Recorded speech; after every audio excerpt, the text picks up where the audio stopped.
So, hello everyone. It's Sophie and Told you again. Nusa Wanigold. So we're here again, the One Golds, and we just want to continue from where we stopped talking about in the beginning. So we're taking you on a journey. We hope you enjoyed this journey with us, and that's it. Well, life is a sweet, sweet journey. It depends on how we chart our course. Well, like we were saying the last time, the journey with the car, we love the response so far, but the car journey was indeed very interesting. But in actual sense, that is not when the journey started. That just gave an enabling environment for us to get to know each other.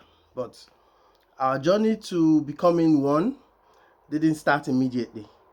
We were friends for a very, very long time. In actual sense, we didn't even know what direction the relationship was going. We were friends, we were church members, we were everywhere together, but we were not defined. And that just made it really interesting.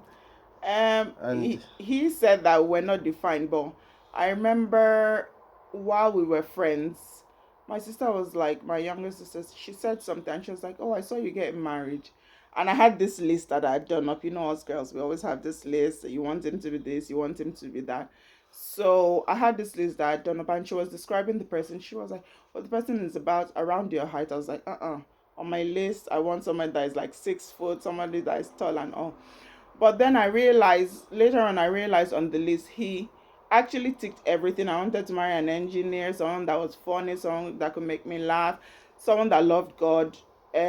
What else? A few things, and he ticked all the list. The only thing that he wasn't tall. So huh? later I realized Tom, I'm a he giant. wasn't. I'm a giant.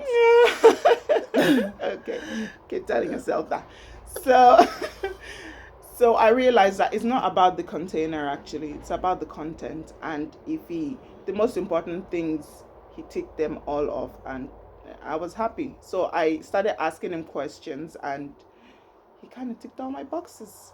So, Well, for me, one of the things that really struck me was her dedication to godliness. I think at that point in my life, I was not even defined. I didn't. I did go to church, but I was still here and there, running around, trying to find what is perfect. Before I became, or before I got into Ireland, I used to be kind of, sort of a ladies' man, and this kind of helped me to be more narrow in place of godliness, because there were times when I was going through certain things at that time. The only solution she would always have for me, because as it were, she had the keys to the church. So whenever I'm having issues, she takes the keys off her parents and she leads me to church. And then she says, "Let's just pray. Let's just pray. Let's just pray." And I'm like, "What kind of pray?" But like I just felt this kind of person needs to be close to me, especially when I seem to be wanting to stray a bit from the godliness. And to be honest with you, everything we were praying about was turning out good. But even at this time, I still had not made up my mind to say marriage was the option, because all other things that I was hoping for were not in place at the time. So I was like, I didn't see her as one who maybe in the nearest possible time we're going to get married. So the journey of my life was still unfolding. unfolding, So yeah. at the time, I just felt, well, I didn't see her as that. But to be honest, like I said with the car thing, aside that, she helped me rechannel myself, remodel me before God, Knowing and yourself better, I became more of who you're who I'm supposed to be. supposed to be. That's it. And that was the gradual process that I saw. And I tell you the truth, maybe I'm going to go back into that sometime to come. On the day or a few days before we were even going to our registry, I still had not made up my mind. I wasn't sure if I was taking the right step. This might shock a lot of people, but that's the truth. And I tell you, a lot of guys out there uh, do go through this dilemma.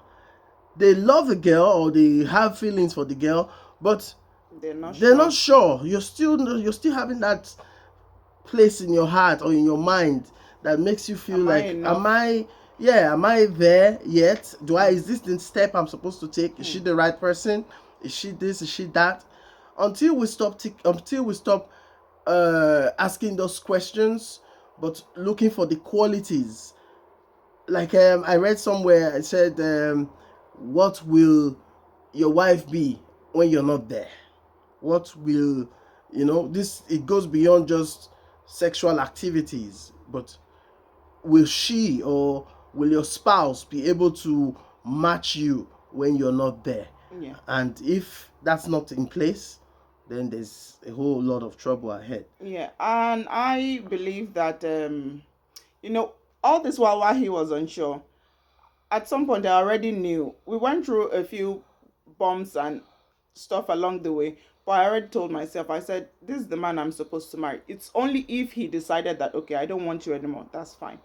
So, but I already knew very early on in the relationship that, okay, this is the person I want to marry. So I'm happy we're together. And actually, it's his birthday today. So happy birthday to him. Thank you. And we're really happy that you're actually taking time to watch this. And thank you for all the comments. We appreciate every single one of you. Thank you so much. Thank you.